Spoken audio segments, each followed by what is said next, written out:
Ya regresamos de nuestra pausa, transmitiendo desde Chihuahua, Radio TV Comanche, un servidor, Luis Javier Valero, en esta mesa panel en donde estamos analizando el Pacto por México, sus consecuencias, sus derivaciones, sus orígenes, y tenemos un panel integrado por el profesor Antonio Becerra, por el licenciado Lorenzo Pérez, ya me estoy equivocando, ya estoy como... El Cheque. El Cheque Pérez. Sí, se ha acostumbrado a decir el Cheque Pérez. Y por Javier Félix. Félix, ¿cuáles son tus tu primer diagnóstico sobre este pacto a que nos han ofrecido una visión tanto el profesor Becerra como el Cheque Pérez? Yo diría que el Pacto por México tiene oportunidades y tiene riesgos. No es nuevo que un presidente quiera quitarse de encima a los que lo pusieron. En la historia de México hay bastante antecedentes sobre eso, ¿verdad? Solamente vamos a mencionar uno, en el caso de cuando el general Cárdenas comisionó a otro general, llegó a la casa de Plutarco Elías Calles y le dijo: señor, usted está saliendo a Estados Unidos, oiga que no es mi hora, no le estamos preguntando que si es o no es su hora, es una orden del general y usted se va. ¿Ah? En ese tiempo, Plutarco Elías Calles controlaba el 80% del ejército mexicano y buena parte de la política de México. Era cuando se decía: aquí vive el presidente, el que manda vive enfrente. Esos son los poderes fácticos, ¿verdad?, que menciona el mismo documento del Pacto por México. En su cuarto párrafo dice: la creciente influencia de poderes fácticos frecuentemente reta la vida institucional del país y se constituye en un obstáculo para el cumplimiento de las funciones del Estado mexicano. En ocasiones, yo diría que en muchas ocasiones, casi siempre, esos poderes obstruyen en la práctica el desarrollo nacional como consecuencia de la concentración de la riqueza y poder que está en el núcleo de nuestra desigualdad. En este momento vamos a poner énfasis sobre el poder fáctico de la televisión, ¿no? Entonces, uno de los puntos de aquí, de este pacto, que efectivamente, como dijo el profesor, se hizo por ciertos personajes, pero esos personajes se supone que tienen una influencia sobre sus bancadas, ¿no? Y así esa influencia es o no determinante, o hasta qué punto esas bancadas en el Congreso tengan la capacidad de oponerse a sus líderes natos, haciendo valer su investidura como diputados, eso está por verse, ¿verdad? Pero que hay una influencia ahí, pues es innegable, ¿no? Entonces, uno de los puntos de precisamente de este pacto es que se va a licitar una segunda y una tercera cadena televisiva, ¿verdad? Eso no asegura en forma automática que Televisa deje de ser un poder hegemónico en la comunicación, pero sí asegura competencia, y eso pues seguramente los propietarios de Televisa no están muy conformes con ese aspecto, ¿verdad? Tampoco se trata de que si existe una fuerza en los medios que es hegemónica, que representa determinados intereses, pues después tengamos dos o tres fuerzas que representen en el fondo los mismos intereses, ¿verdad? Eso no es una solución, pero sí es una cuña que se le metió al poder hegemónico de Televisa, hasta ahora en un planteamiento teórico. No sabemos qué tanto se vaya a aterrizar en la práctica. Voy a esto. Yo creo que este pacto que se inició sí es una oportunidad para México. Es una oportunidad muy importante para México porque toca aspectos centrales de la política actual. ¿Cómo qué aspectos centrales? Bueno, el solo hecho de reconocer que existen poderes fácticos en México por encima del Estado, ¿no?, que eso es lo importante. Esos poderes fácticos están por encima de la influencia del Estado. Son los que realmente gobiernan aquí en México. Por encima del presidente, por encima del Congreso, por encima de la Suprema Corte, los poderes fácticos son los que están gobernando actualmente en México. Y no nomás en México, en el mundo. En el mundo, ¿verdad? El poder financiero, principalmente, ¿verdad?, en buena parte gobierna. Entonces, que esto se reconozca en un documento para mí ya es importante. Es obvio que ese documento nació en las alturas. ¿Cómo lo vamos a bajar al ciudadano normal que está muy lejos del pacto? Yo me atrevería a decir que la mayoría de la población ni siquiera conoce que ese pacto existe, o si conoce, a lo mejor nomás conoce el nombre, pero no conoce realmente cuál es su significado, cuál es su trascendencia, cuáles son los puntos ahí principales que se están nombrando, ¿verdad? Ya irán saliendo por el debate en el Congreso a qué cosa se aterriza. Por lo pronto, la maestra Elvester Gordillo, representante eterna del Sindicato Nacional de Trabajadores de la Educación, con más de 1 millón de afiliados, ya recibió un trancazo, ¿verdad? Ya recibió un trancazo con la reforma al sistema educativo. Vamos a ver ese trancazo, si ese poder fáctico que también tiene ahí la maestra, que es capaz de en ocasiones variar elecciones de un lado para otro, si ese poder le llegó un trancazo que lo simbra o lo puede amortiguar, no sabemos de qué forma. Pero esa oportunidad que México tiene, porque también aquí en el pacto se dice que hay 3 ejes. Dice, primero, el fortalecimiento del Estado mexicano. Es obvio que si el Estado mexicano fue absorbido por los poderes fácticos, fue nulificado en la práctica por los poderes fácticos, lo primero que tiene que hacer el Estado es fortalecerse. ¿De qué forma? Bueno, pues hay 19 reformas constitucionales que se están aquí planteando.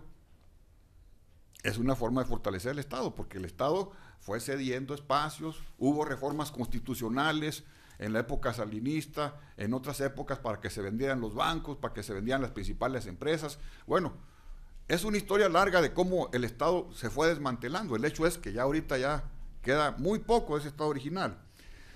El segundo punto de los ejes dice democratizar la economía y la política, así como la ampliación eficaz de los derechos sociales. Si la economía y la política se deben de democratizar de acuerdo al pacto, quiere decir que actualmente no están democratizadas. Entonces, reconocer eso es otro punto importante. Así como la aplicación eficaz de los derechos sociales.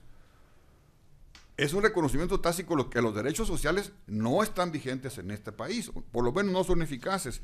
Y el tercer punto, que a mi modo de ver es el más importante, para que este pacto sea un fracaso o sea un éxito, sea algo más de lo mismo o sea realmente algo diferente, lo menciona aquí también el pacto en su eje número 3, dice, la participación de los ciudadanos, no de unos cuantos, sino de todos los ciudadanos.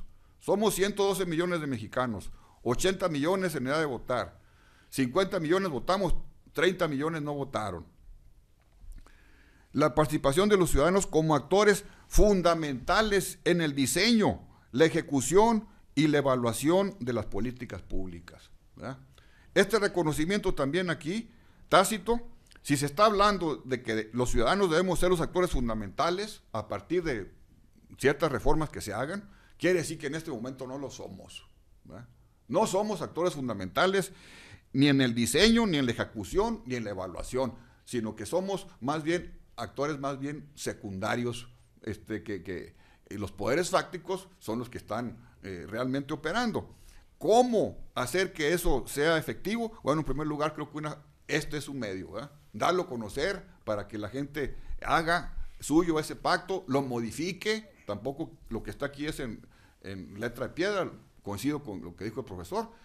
Este pacto debe enriquecerse con el criterio autónomo de los diputados que estén ahí y de los senadores, para empezar. Pues aquí ha planteado ya, nuestros 3 invitados han planteado una serie de opiniones. Me parece que en algunos aspectos coincidentes, pero también en otros discordantes, y creo que pues este es el principal, la principal riqueza del debate que estamos hoy sosteniendo.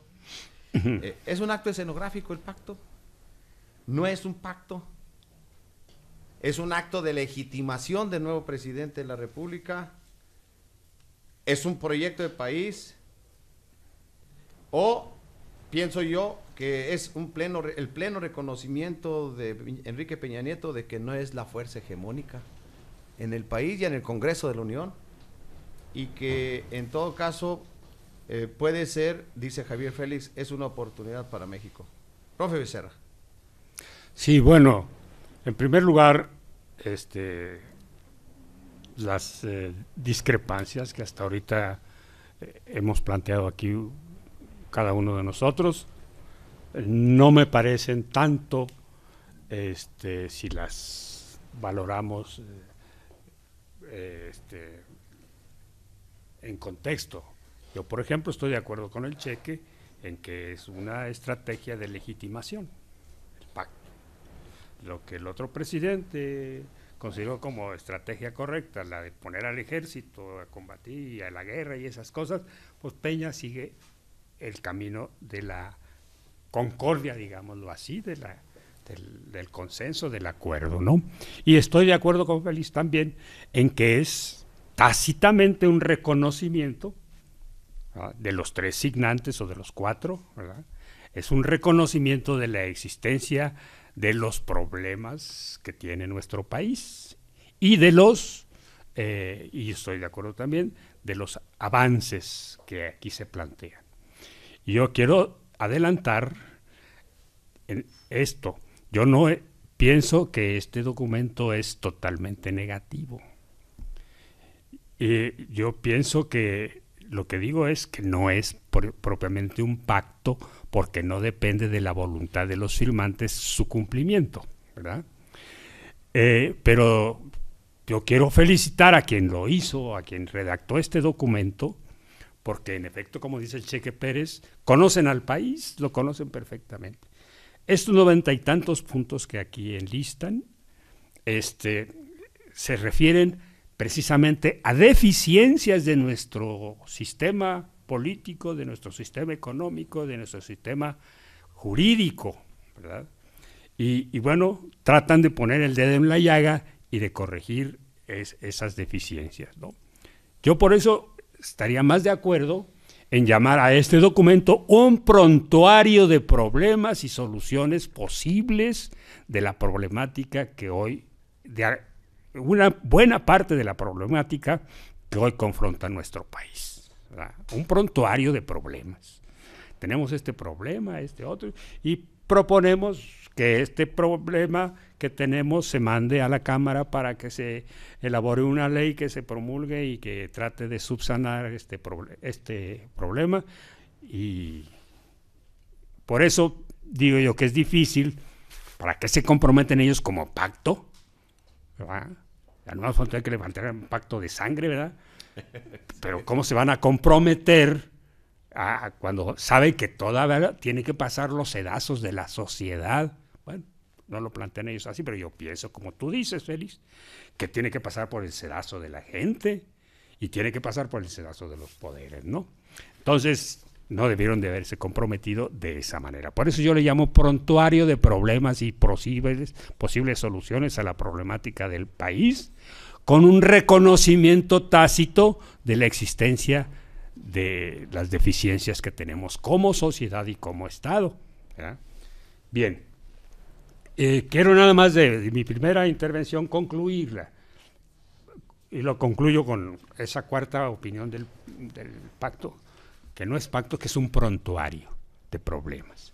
Y la otra cosa, recordarles que cuando hice yo alusión a la obligación de los candidatos de presentar un proyecto alternativo de nación en la campaña anterior, solo el PG lo cumplió. Solo el PG presentó su proyecto alternativo de país, así, con esos términos, ¿verdad? Y como no lo presentaron los demás, entonces se fueron por la vía de devaluar el proyecto que Andrés Manuel presentó. Pero bueno, esa es parte de la grilla y de las tácticas políticas, ¿no? Pero lo cierto es que solo el PG presentó un proyecto alternativo de nación, chueco, derecho, limitado o no, pero fue el único que cumplió con ese requisito. ¿Qué requisito es? Más bien moral que jurídico, pero así sucedió. Luego, pasando a otro aspecto de nuestro análisis. Yo quiero decir que el documento plantea una visión del país que pues yo no comparto, cuando menos no comparto del todo, ¿verdad? La visión que aquí se plantea, por ejemplo, en materia de instituciones, de que contamos con instituciones suficientes y confiables como para dar, no lo dice en esos términos, pero yo la entiendo así, como para enfrentar la problemática y dar soluciones, ¿no? Que hay instituciones suficientes, y yo pienso que no, que las instituciones que tenemos no son suficientes para normar la vida del país y para dar respuesta a la problemática que la población confronta. Puedo poner el ejemplo de los que mencionaba Félix, digamos, la Suprema Corte de Justicia de la Nación, por ejemplo. La justicia en México verdaderamente es penoso presentarla a nivel internacional como una justicia avalable, mínimamente deseable. Tenemos verdaderamente números rojos, en materia de respeto a los derechos humanos, por ejemplo.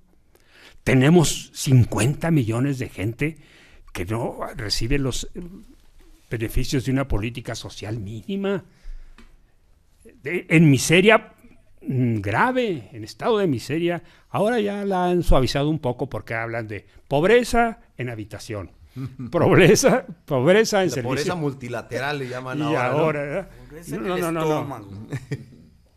Miseria. Pobreza de espíritu. Sí, ¿no?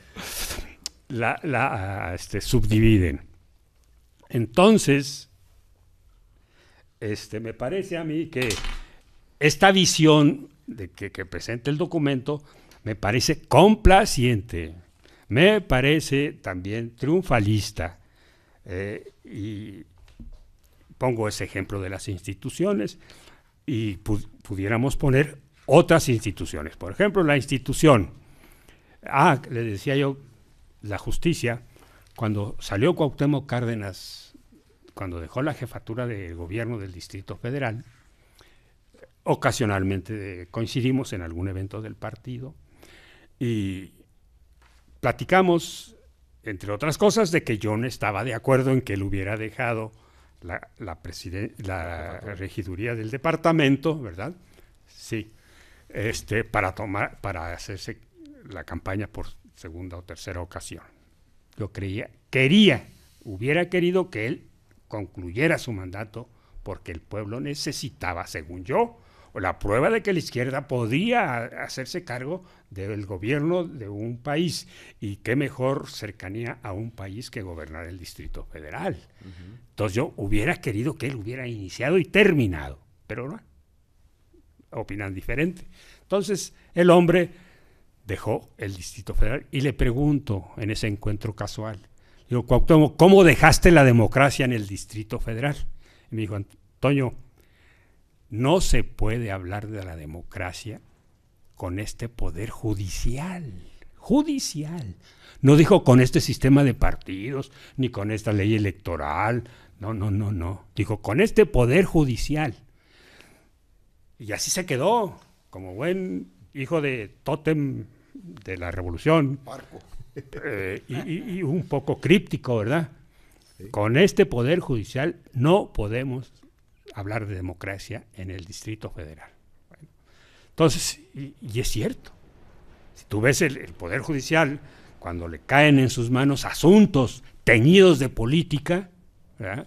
Por ejemplo, que un magnate viola la Constitución o viola una ley, pues ahí ya la justicia es rabona, ¿no? En fin, Por eso pienso yo que la visión de la que parte el documento es una visión triunfalista, una visión que no corresponde a la realidad, cuando menos yo no la comparto. En particular, esto de las instituciones que son capaces de resolver nuestros problemas, ¿no? Y si le aplicamos la categoría de institución, ¿verdad?, al poder judicial electoral de la federación, pues imaginas, decía ahorita Javier, ¿no? Esta fue una elección, bueno, con 50 millones de votantes y tal, cosas así, ¿no? Que pudiera ser una base de legitimación.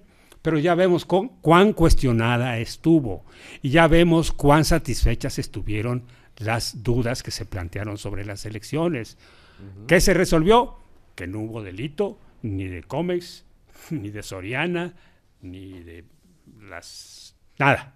Todo fue impoluto, con lo cual yo no estoy de acuerdo. Y es que durante 5 años lo que vimos en las pantallas televisivas no sucedió. En el noticiero más visto por los mexicanos, durante 5 años nos transmitieron inauguraciones de salones de clase, la pavimentación de una calle en el Estado de México. Eso no sucedió. Y las tarjetas Monex tampoco. Bueno, aquí ha planteado ya Toño Becerra una serie de opiniones nuevamente y pues algunas no coinciden con lo que tú expresaste, Cheque. Pues, otras sí, hay que decirlo. ok, se puede. Yo digo, se me queda a mí primero con respecto a Jenny Rivera, ¿verdad? Que no le ponemos la atención que es lo que acapara ahorita los medios. Pues nos regresamos al pacto. La realidad es otra, ¿no? Y esto relacionado con el pacto y lo concreto del pacto, ¿sí? Sabemos sobre todo lo que mencionaba Javier, digamos, de cómo van los poderes fácticos y las instituciones a responder. Concretito, la guerra, y hasta me dijeron, de Peña Nieto, política y social, a ver si no le pasa lo que le pasó a Calderón. Vámonos a la guerra, pero no sabía ni cómo estaban la tropa, las instituciones, el ejército fue institucional, se doblegó, pero no sabía que todo estaba gangrenado. La economía, el gobierno, y a la hora de la hora, pues, picó el avispero y ya sabemos cómo nos dejó el país lastimado y ensangrentado. Ahora hay un catecismo muy bonito que se llama pacto, que dice que es la redención del país. Pues el problema está así brevemente, saber con quién va a contar. Y mencionó Javier los poderes fácticos. ¿Qué tanto va a contar con el apoyo de Estados Unidos? ¿Qué tanto va a contar con los partidos que se están fraccionando y desmoronando? ¿Cuál PRI me dicen ustedes? ¿El nuevo PRI? ¿Hay un nuevo PRI? El PAN que se está desmoronando y que Calderón lo maneja, o nuestro paisano Madero medio lo maneja, o el PRD fraccionado, ¿verdad? Dividido. ¿Cómo va a responder los empresarios? ¿Realmente se va a reactivar la economía después de casi 30 años con un promedio de un crecimiento de 2.3 para reactivar el empleo de los jóvenes que no tienen trabajo, que son 7.8 millones de jóvenes que no estudian y trabajan? Aquí en Chihuahua 225,000 y 255,000 que trabajan en el empleo informal. La educación va a responder con una estructura vieja y con la maestra Elvester. ¿Cómo va a responder el episcopado, que le están apostando mucho a sus privilegios, a incidir en los medios y a incidir en educación? ¿Cómo van a responder los gobernadores, que se convirtieron en unos caciques después de que perdió el PRI en el 2000? ¿Les interesa realmente apoyar al pacto? Porque a Calderón lo dejaron solo en la guerra, lo dejaron solo. ¿Cómo van los medios, cómo van a responder? Lo que interesa también es saber a la sociedad y al pueblo que si realmente ese catecismo es la redención del pueblo, una de las cosas, hay un gran riesgo. Si se empodera al pueblo, si se sensibiliza al pueblo, si se le responde al pueblo, el PRI se está haciendo un harakiri. ¿A poco le va a apostar? El PRI es muy inteligente. El PRI, con todo respeto, con este pacto ya le está apostando al 2018. Hay que pensarlo. Son demasiado inteligentes. Ellos sí van un poquito más hacia adelante, ¿sí? Entonces, el problema está en que los poderes fácticos, los grupos, los líderes, las instituciones, si le respondieran, pues sería muy interesante. Si al pueblo le dijeran cómo esas 95, del 5, 13, 95, los 5 ejes, las 13 son decisiones y los 95 compromisos, cómo se van realmente a concretizar para transformar realmente a este país. Es bastante difícil, este pacto tiene muy buenas intenciones, es un catecismo virtual, muy bien pensado, política y socialmente bien pensado, pero ahorita la realidad es otra. La realidad es otra, que ahorita, ¿cómo le va a hacer con los 18 millones de mexicanos que viven en extrema pobreza, que les toca el 1.6 del pastel de la riqueza? ¿Cómo se le va a hacer ahorita? Ahora, cuando se habla nada más del catecismo es muy bueno, pero el problema está en la crisis política, en la crisis económica y en la crisis social. Y luego también, ¿qué van a decir los señores narcos del pacto? ¿Y cómo va a enfrentar este problema que heredó Calderón? ¿Qué va a hacer con las Fuerzas Armadas?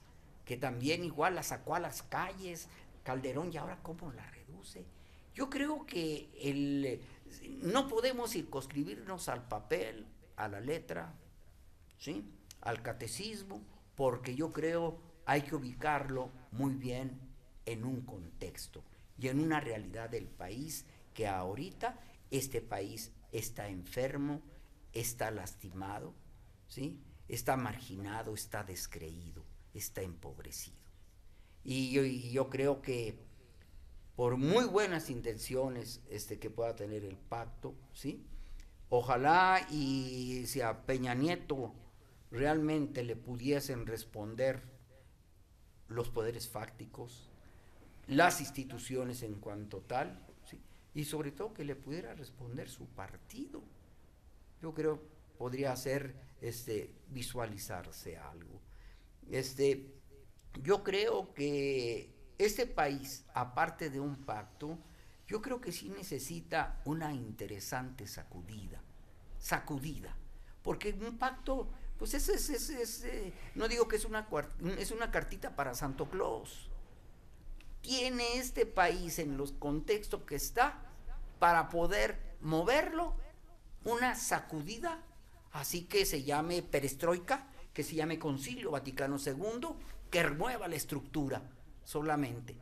No es el pacto de la Moncloa, ¿verdad? Pero sí se necesita. No se puede este país tan complejo, tan diverso, tan complicado, no se puede con una muy buena y santa humilía decir, ahora sí vamos a componer la realidad de este país. Oye, lo que está planteando en esta última parte del Cheque Pérez, me parece que da pie a una serie de reflexiones y a controvertir. ¿Está el régimen dirigido por el PRI en condiciones de efectuar una reforma como la que hizo en 1977? Una reforma política que finalmente se convirtió en una reforma sustancial del régimen político mexicano, y que el gobierno priista fue capaz de efectuar esa reforma para evitar que hubiera una reforma por la oposición. En cambio, transformándose, dio pie a esta serie de reformas. Pero luego, el gobierno, también dirigido por el PRI, de Ernesto Zedillo, efectúa otra reforma que abre la posibilidad de la existencia de un régimen competitivo en elecciones.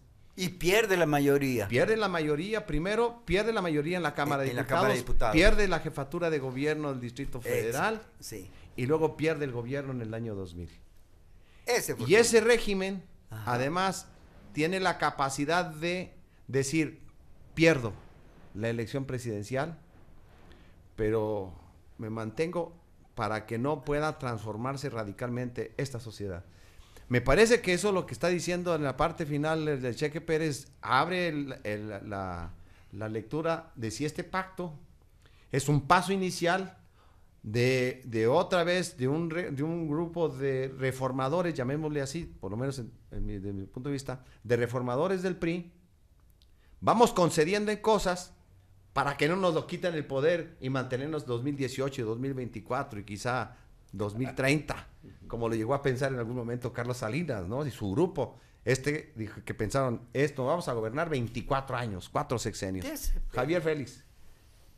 Todas estas cosas son las que están planteando. Me parece que da pie a una serie de reflexiones que van más allá de lo puntual del pacto, ¿no? Sí, pues el viejo dicho, ¿no? Que todo cambie para que todo siga igual. Entonces, en alguna ocasión, ese gran maestro de los políticos de América Latina y podemos decir que del mundo, Fidel Castro, dijo alguna vez que la burguesía mexicana, la oligarquía mexicana, era la más inteligente de América Latina. Entonces, por eso se explica todo lo que estaba explicando, comentando aquí Tocayo y decía Cheque, esa capacidad de adaptarse a los cambios para que los cambios no lo rebasen y que los cambios sean lo suficiente para que no se desborden, pero también lo suficiente para que se diga que hay algo que está cambiando. Que todo cambie mientras el poder real lo siga manteniendo un grupo. Que todo cambie, pero que no cambie nada. Para que no cambie nada, para que todo siga igual.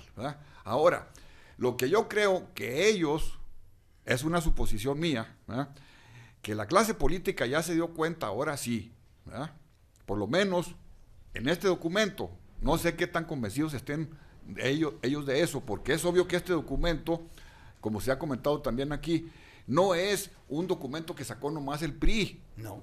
Si hubiera sacado el PRI nomás un documento, pues ellos tienen sus formas y tienen sus medios de hacer las cosas. Este es un documento que se negoció, como de alguna forma lo dijo el Cheque también, durante 2 meses por lo menos, y sacaron 16 borradores y le metieron parte de unas posiciones de PRD, parte de posiciones de Acción Nacional y parte también del PRI, ¿verdad? Entonces no es un documento de un partido. Lo que yo sí veo aquí que es diferente o que puede ser diferente, porque todavía estamos en los primeros rounds, ¿verdad? No sabemos cómo vaya a evolucionar esto, es lo que yo mencionaba en la primera intervención. ¿Hasta qué punto realmente ellos se están dando cuenta y realmente están convencidos de que ya no están gobernando, sino que los que gobiernan en realidad son los poderes fácticos? De acuerdo. Y no solamente los poderes fácticos de aquí de México, ¿verdad? Porque los de aquí de México forman parte de una telaraña internacional que es lo que en Estados Unidos se le ha llamado el 1%, que podemos decir que realmente es 1 de cada 1000, no 1 de cada 100. Lo que está pasando en Europa, ¿verdad? Todos los movimientos que están haciendo allá, son los poderes fácticos, ¿verdad? Entonces, el Tocayo también en otro programa nos mencionaba algo que creo que no es de poca monta. Bueno, hablando de poderes fácticos, estamos hablando aquí en México que hay un grupo de grandes empresarios, de transnacionales, que son realmente los que controlan la economía y la política de este país, ¿verdad? Y ahí también hay un regalito para ellos aquí en esto, ¿verdad? Hay un regalito que vamos a ver en qué aterriza, porque también ellos van a mover sus piezas en el Congreso y vamos a ver si estas buenas intenciones, el catecismo que nos decía aquí el Cheque, se queda en buenas intenciones o se aterriza en reformas estructurales que realmente remuevan y hagan un temblor y sacudan este país. Eso está por verse. ¿Cuál es ese regalito? El regalito es que si esto se cumple, uno de los compromisos que está aquí establecido es que los grandes monopolios, las grandes empresas de este país ya no van a poder hacer los chanchullos, los enjuagues para evitar pagar impuestos como lo hacen actualmente. O sea, aquí viene un punto que dice que no van a poder consolidar su contabilidad. ¿Qué quiere decir eso? ¿Ah? Sí, nomás quedan como 7 minutos para que él termine y nos quede 1 minuto para poder cerrar, maestro. Cada sí, uno. sí, tomando en cuenta, sí. Ya aterrizo. Aterriza y luego ya pasamos Bueno, a 2 minutos cada uno. Entonces, en 1 minuto voy a terminar, ¿verdad? Solamente quiero mencionar que uno de los puntos que aquí se dice, en el compromiso 90, dice que se va a incorporar las causales de nulidad de una elección, el rebase de los topes de campaña, la utilización de recursos al margen de las normas que establezca el órgano electoral, la compra de cobertura informativa en cualquiera de sus modalidades periodísticas. Eso es reconocer todo lo que se hizo en esta pasada elección. En esta pasada elección se compró, ¿verdad? Pero según la actual ley es inmoral, pero no es ilegal. Es una falta administrativa, no es un delito grave. Usted puede comprar una elección presidencial, le ponen una multa al partido, pero el candidato sigue siendo electo. Si esto se lleva a la práctica, ya no va a ser posible. No es poca cosa. Y un aspecto que no abordamos, pero que me parece central, hay un párrafo, una línea en el pacto que habla del petróleo. Bueno, habla mucho, hay un sector importante del petróleo, pero hay una línea que a mí me llama mucho la atención, en el que dice que el Estado se compromete, por la vía de este pacto, a comprar toda la producción de hidrocarburos. Y no aborda en ninguna parte del pacto el mecanismo por el cual otros van a producir hidrocarburos. Simplemente aparece de repente como un emplaste ahí de que el Estado mexicano está en la obligación de adquirir toda la producción de hidrocarburos. El petróleo me parece que es un asunto, el petróleo y el crimen organizado, el narcotráfico, me parece que son dos de los asuntos que no se abordan con la complejidad y la amplitud que debiera en este pacto, a reserva de lo que ustedes quieran expresar en esta conclusión. Profe. Bueno, mira, yo quiero terminar, no concluir, con esta plática entre nosotros, ¿verdad?, sobre este pacto. Y decir que, por ejemplo, así como es realmente un pacto, un prontuario de problemas. Es realmente un documento que parte de una visión realista del país. Yo digo que no. ¿Ah? Por eso la visión, si tú partes de una visión equivocada, todo lo que sigue va a estar equivocado, ¿verdad? Y es el caso. Por otra parte, ¿qué tan realista encontré yo este pacto? Por ejemplo, cuando habla de la banca nacional, vamos a procurar que los bancos presten más y cobren menos. ¿Ustedes creen? ¿Quién cree que van a aceptar los banqueros? Además, no es la banca nacional, la banca internacional, el sistema financiero es mundial, y la banca que está en México, aquí, no es autónoma ni puede determinar qué tasas de interés y qué plazos a su antojo. Hay reglas que no dependen de los pactantes, de los firmantes del pacto, ni siquiera a los que ellos aluden, en este caso los banqueros. Yo quiero ver al primer banco que esté de acuerdo en prestar más y cobrar menos. No es realista. No está hablando del régimen financiero, ya no económico, globalizado, porque no está globalizado el mundo, están globalizadas las finanzas, lo financiero, ¿verdad? Entonces, y todo lo demás le sobra. Entonces, no es realista. Por otra parte, es tramposo el pacto, porque cuando nos habla de transición, hay que terminarla, dice. Y yo creo que no ha empezado, por ejemplo, ¿verdad? Porque no fue, en mi opinión, repito, en mi opinión, esto que pasó de Fox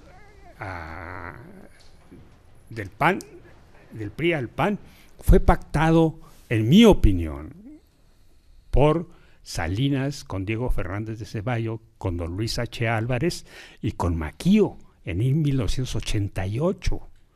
Y aquí hay que rendir homenaje a la genialidad del sonriente Carlos Salinas de Gortari, que vino a hacerse cirugía plástica, a reírse de nosotros, porque le va a seguir la sonrisa, le va a durar no 6 años hasta que se muera y se va a estar pitorreando de nosotros. Vino con tanto cinismo a decir, miren, me estoy riendo de lo tonto que son ustedes y de cómo nosotros sacamos adelante nuestra política, ¿no? Entonces, eso del pacto hay que tenerlo pendiente, porque ¿por qué soy yo incrédulo? ¿Por qué soy no creyente? Por tantos años vividos, ya voy sobre los 80 y tengo ganas de que se atenúe la demagogia, de que haya más verdad en la política, de que haya menos engaños, de que haya menos trampas.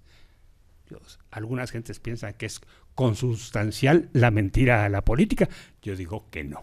Que no desaparezca la demagogia, es que se atenúe. Nada más, sí. Nada más. Que desaparezca sería mucho pedir. Profe, muchas gracias. No, gracias a usted y perdonen lo rasposo. El Cheque Pérez. Continuando con el cuento del profe, me gusta y lo sigo. Yo creo que si esto se salió Salinas con la suya, ¿no?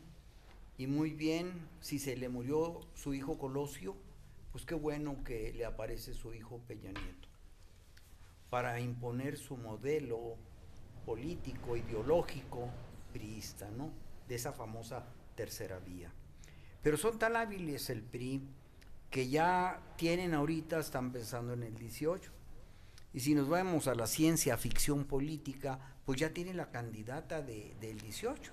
Ojalá y ustedes que están jóvenes les toque. A lo mejor les va a tocar la nueva primer presidenta, que se pueda llamar Rosario Robles, donde gana la mujer y le da en la madre a la izquierda. Y conjunta y hace un país. Pero el PRI da para mucho. Puede modificar la Constitución y meter al clero, que ya hicieron un intento, y pueden sacar un candidato obispo. ¿Y quién no votaría en este país, que son guadalupanos, católicos y creyentes? Entonces ya tienen este PRI para tiempo. Por eso, y romanos. Es ya eso. Entonces yo digo que esto realmente se van a sentir las aristas dentro de poco. El cuento que lanzó Calderón sacó chispas y empezó a decir no es del todo. El cuento, el pacto, llamémosle pacto, pues no tiene un consenso global institucional fuerte ni al interior todavía, pero como dijo el maestro, este pacto por sus frutos lo conoceréis. Y yo creo que el olvidado y el enfermo y el que padece ahorita la realidad del país es el pueblo entre clase media baja, el pobre y el de extrema pobreza. Ese nada le va a llegar del pacto. Muchas gracias, Cheque Pérez. Y Javier Félix, finalmente. Yo creo que uno de los problemas principales con este famoso pacto es que el dirigente principal de la izquierda aquí en México, Andrés Manuel López Obrador, no se ha ubicado como una contraparte de este pacto, ¿verdad?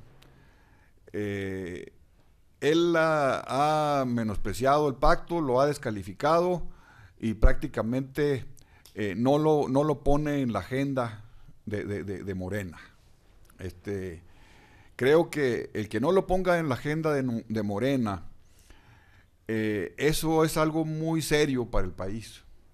Porque si bien es cierto que el pacto surgió en las alturas, eso no quiere decir que nosotros no lo retomemos y hagamos hasta donde sea posible para que ese pacto realmente sea ciudadano, ¿verdad? Y el no ponerlo en la agenda, el tratar de ignorarlo como si no existiera, pues yo creo que es un grave error, ¿verdad?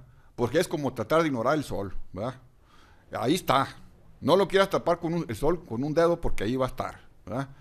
Y el pacto va a salir adelante con nosotros, sin nosotros o en contra de nosotros, ¿verdad? ¿Por qué? Porque son las fuerzas políticas más importantes, ya lo mencionaba el tocayo, el 80% del Congreso está representado ahí, ¿verdad? Y si ese 80% del Congreso está de acuerdo en lo fundamental, ¿verdad? No quiero decir que en eso que estén de acuerdo ellos sea lo que le convenga a la nación. Yo no estoy diciendo eso. Lo que yo estoy diciendo es que ellos sí están de acuerdo y que ellos sí tienen la capacidad de llevar adelante ese proyecto de nación, y que para lo que más le conviene a ellos es precisamente que las fuerzas de izquierda pues hagan lo que hace el avestruz, mete la cabeza en un hoyo y diga pues que no existe, y el pacto sí existe, ¿eh? Y nosotros tenemos, la izquierda tiene el mejor proyecto de nación y tendría que estar ahí presente para decir, señores, en esto estamos de acuerdo, en esto no estamos de acuerdo, esto queremos, todo lo que ahí se plantee, que nuestro proyecto no lo escondamos. El pacto de los de abajo. El pacto de los... Ahí está el pacto de los de arriba. Y el PG, en lugar de decir no existe o me escondo, aquí está el pacto de los de abajo. Y eso sería muy rico. Y ese pacto de los de abajo, tampoco hay que ignorar, lo dijo también ya el profesor, que hay unas cosas importantes de aquí que las cuales las podemos hacer efectivas, porque a lo mejor únicamente ellos las están mencionando para decir, bueno, señores, mire, aquí está, ¿verdad? No. Pero si nosotros no hacemos lo necesario en la ciudadanía para que esto se conozca, se discute y se enriquezca, ese pacto de arriba lo van a imponer y el pacto de abajo se va a quedar en un rincón, se va a quedar archivado, porque ni siquiera se discute, ni siquiera se conoce, ni siquiera se pone en la mesa, ¿verdad? Y si en la política no hay espacios vacíos, espacio que no ocupa una fuerza, lo ocupa otra, y por lo pronto esa fuerza de los de arriba es la que están ocupando. Nosotros, es nuestra obligación, es nuestro deber que ese pacto de los de abajo lleve adelante y se refleje. Me gustaría que ya para terminar aquí en esto, tocayo, si nos puedes dar unos minutos para tocar el tema que tú dijiste de Pemex, que nomás se mencionó así muy, muy levemente. Pues si quieren, le abordamos una ronda. Sale. Toño Becerra. Bueno, a propósito de una posible exageración de mi parte de que es un pacto tramposo, está precisamente en lo de Pemex, ¿verdad? En los energéticos, porque se habla de abrirlo, se habla de impulsarlo, de convertirlo en palanca del desarrollo del país, lo que no se ha hecho desde 1938, pero bueno, vamos a decir que así es, ¿no? Y que ahora sí va a ser, ¿verdad? Vamos a tener fe en el pacto, vamos a confiar una vez más en el pacto, ¿verdad? Vamos a decir que estamos dispuestos a darles el beneficio de la duda. Yo, incrédulo sobre este asunto y sobre este pacto, ¿verdad? Voy a cambiar, a decir, no, todo lo que he vivido es mentira, todo lo que veo es cierto, ¿verdad? Lo que ellos me dicen aquí, así es. Vamos a suponer que así lo hiciera yo, en un alarde de creyente, ¿verdad? De tener fe, de tener confianza, ¿no? Entonces, aquí dice, por ejemplo, en el asunto de los energéticos, ¿verdad? Si esto se puede conciliar, el abrir Pemex, por ejemplo, a la iniciativa privada, más de lo que ya está, porque ya está, si lo abrimos más, no vamos a perder como nación el dominio sobre esa fuente de energía. Va a seguir siendo nacional y va a seguir siendo mexicano, aunque a los mexicanos nos sirva para muy poco tener los pozos petroleros de la magnitud que tenemos, ¿verdad? A otros les ha beneficiado enormemente, al pueblo no. Prueba de ello es que compramos las gasolinas más caras, prueba de ello es que no tenemos refinerías, seguimos siendo exportadores de materia bruta, etcétera, etcétera, etcétera, ¿no? Entonces, no creo que el pacto plantee en cuanto a Pemex una existencia real, ya no digamos de una empresa nacional, de una empresa que esté manejada sin criterios políticos, con criterios empresariales. Y vamos que lo digo yo, no porque sea otra cosa, sino porque no soy partidario de las empresas por sí o de por sí. Pero Pemex se ha manejado políticamente y esa ha sido la razón por la cual nunca ha sido una empresa que produzca los resultados que beneficien al país como debiera de haber sido, ¿no? Entonces, si se lo proponen, mi beneficio de la duda, ojalá, y en el caso de Pemex, pudiera ser lo que el pacto dice. Cheque Pérez, sobre Pemex, sobre el Nomás energéticos. brevemente un telegrama. Yo creo que el pacto y aún la economía está dentro de aún de la economía, de las viejas reglas, ¿no? Del empresariado mexicano y del capital transnacional. No hay nuevas reglas, no hay nuevas reglas ni de supervisión, ni de control, ni de honestidad, sino está nada más con la mentalidad empresarial, ¿verdad? Del el empresario criollo, de lo más que pueda chupar, y del transnacional, los mejores dólares que pueda sacar. Entonces, no hay la Rectoría del Estado en el aspecto de la economía, de que controle, de que le cuide al país todas sus riquezas. Entonces, no eso nomás de abrir por abrir. Yo creo que siempre me queda la duda que está dentro de las viejas reglas, de los beneficios, sobre todo de la cúpula local y de la cúpula transnacional. No hay todavía la transparencia, porque todavía está todo en el esquema viejo. No hay nuevas reglas económicas, políticas y sociales. Javier Félix, sobre el petróleo y energéticos en el pacto. Sí. En ninguna parte del pacto se dice que se va a privatizar. No. ¿Verdad? Hay que empezar por eso, ¿verdad? Claro. En ninguna parte se dice que se va a privatizar. Eso es lo grave. Pero se dicen muchas cosas que ya, como dijo el profesor, ya no es de que la mula era arisca, ¿verdad? Sino que ya sí, ya lo hicieron, ¿verdad? Entonces, realmente tenemos muy poca confianza en nuestra clase política, ¿verdad? Tenemos mucha desconfianza, ¿verdad? Eso es una realidad. 80 años nomás tienes tú. No más. Tenemos mucha desconfianza.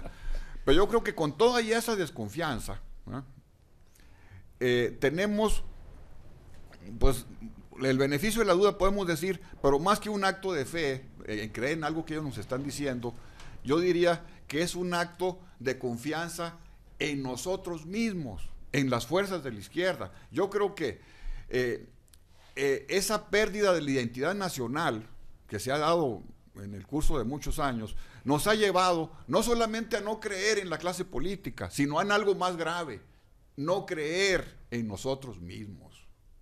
Yo creo que ese es un problema fundamental, cultural, o sea, el hecho de que estemos tan curados de espantos, de que nos digan que van a hacer una cosa y al final hacen otra, ¿verdad? Un documento puede ser muy bueno y en la práctica, pues, es todo lo contrario de lo que dice el documento. Coincido plenamente con eso, pero yo creo que más que no creer en ellos o creer en ellos, ¿qué tanto la izquierda, o ya no nomás la izquierda, sino esos 30 millones de mexicanos que ni siquiera se tomó la molestia de ir a votar? No son pocos.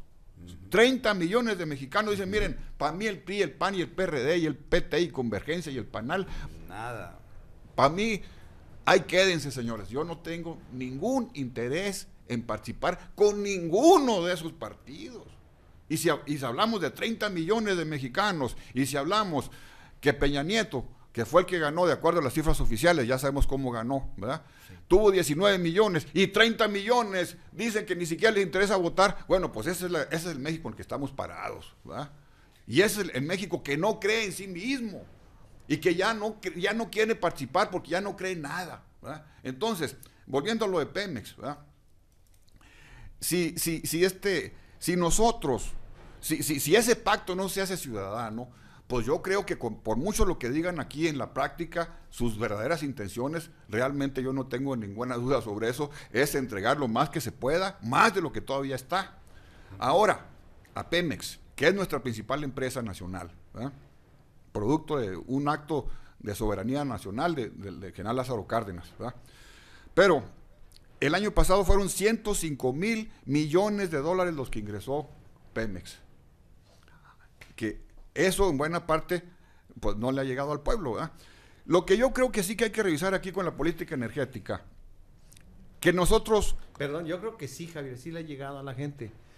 Porque siendo el 30% de los ingresos fiscales del gobierno federal, a falta de una reforma fiscal que grave a los más poderosos, pues eso ha sustituido. Pemex es el que le entrega. Completamente de acuerdo, ¿verdad?, contigo, 100% de acuerdo, 100% de acuerdo. O sea, el ingreso de Pemex ha significado, desde que se creó Pemex, ¿verdad?, por decreto del presidente Lázaro Cárdenas, más o menos entre el 30, un promedio de 33% de los ingresos fiscales del gobierno, ¿verdad? 33%. Entonces, sí ha significado, ¿verdad?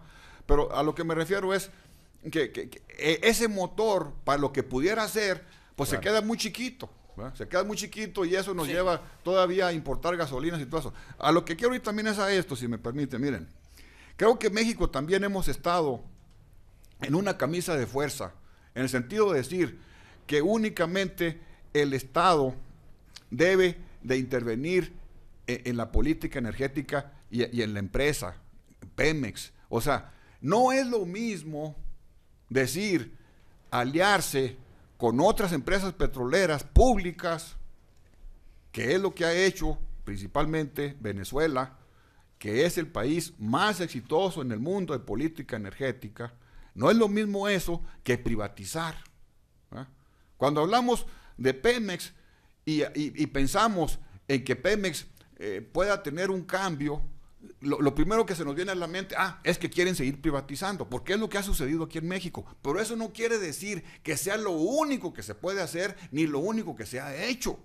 Porque ahí tenemos el caso de Venezuela, repito, el más exitoso del mundo a nivel mundial. ¿Por qué digo esto? Porque tiene las reservas petroleras más grandes del mundo.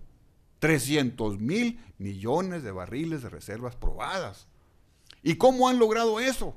Han logrado eso quitándose la camisa de fuerza de pensar que un país con sus solos recursos es capaz de enfrentarse a las empresas petroleras más poderosas del mundo, ¿eh? O sea, se puede hacer una asociación de ganar-ganar. Decía el tocayo la otra vez y decía con razón. Oye, es que mira, si cobran 5%, si nos tiene un costo por ciento de producción, un barril, de $5. De $5, y lo estamos vendiendo en $80, pues ese es un negociazo, ¿verdad? ¿Para qué queremos socios? Efectivamente, tocayo, para eso no queremos socios. Porque estamos hablando, y en eso estoy de acuerdo contigo, cuando ya tienes tú una reserva probada, cuando ya estás extrayendo el petróleo, ya sabes lo que tienes allá abajo. Ya nomás es el costo de producción, pero cuando no sabes, ¿verdad?, y cuando te vas a ir, porque esos campos petroleros como Cantarell, que lo descubrió un pescador que andaba pescando en el mar y vio una bola de chapopote ahí en el mar, así salió Cantarell, ¿verdad? Así se llamaba el pescador ese, Cantarell, lo más grande que tenemos actualmente. Ya el satélite que utilizó se llamaba Pescador. Se nos está acabando, ahora. Y no nomás aquí, sino en el mundo, buena parte de las reservas ya no están en esos campos que ya están probados, sino que el siguiente paso es el mar. Y en el mar no es llegar, pícale aquí y va a salir un chorro de petróleo. A lo mejor le picas 10 o 100 o 500 veces y gastas cientos de millones de dólares y miles de millones de dólares y no sacas nada, ¿eh? Entonces, lo que ha hecho Venezuela es asociarse con no con privados nomás, aunque no está limitado eso, ¿verdad?, pero es una parte muy pequeña, asociarse con las compañías petroleras más grandes del mundo, las rusas, Gazprom, ahora se llama Rosneft, ¿verdad?, esa empresa, Rosneft, que es la empresa actualmente petrolera más grande del mundo, es una empresa rusa, ¿verdad?, dentro de la nueva vía de la Rusia nueva, de que está recuperando mucho que se había privatizado. Esa empresa está asociada con la Shell, ¿verdad? La British Petroleum, ¿verdad? De las empresas petroleras más grandes del mundo. Y además ellos tienen una sociedad con Petróleos de Venezuela, ¿verdad? Petróleos de Venezuela es como Pemex, que tiene una empresa que es 100% del Estado y en la cual no existe por disposición constitucional ninguna posibilidad de que inviertan empresas privadas, porque ahí es 100% del Estado, pero también tiene una empresa que es Petróleos de PDVSA Internacional, y esa PDVSA Internacional sí se asocia con empresas transnacionales, las más grandes del mundo, ¿verdad? De Irán, de Rusia, de China, de Brasil, de Vietnam, de Cuba, de Estados Unidos, de las empresas petroleras más grandes del mundo, ellos están ahí. Pero me está diciendo como que ese es, y lo veo bien. Nosotros, con la lógica que tenemos económica, administrativa, aún de extracción y tecnológica, pues somos casi un tercer mundo. Venezuela es un primer mundo en ese sentido, me explico. Entonces, si se hubiera aquí en México ese tipo de capacidad de expansión, de crecimiento, de inversión, ¿verdad? De relación, sería diferente. Qué bueno que pudiésemos, pero el problema está en que, no digo Pemex, ¿por quién está secuestrada?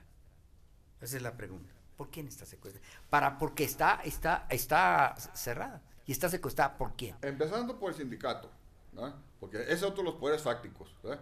Y empezando por las grandes empresas que se están beneficiando actualmente sin ninguna reforma constitucional, porque ya la Suprema Corte de Justicia de la Nación ya dijo que eran constitucionales los contratos de servicios múltiples, ¿verdad? Quita primero esos dos detalles. Entonces, muy bien. Lo que le dijo también a usted Cárdenas, ¿verdad? Le dijo, pues ¿cuál justicia?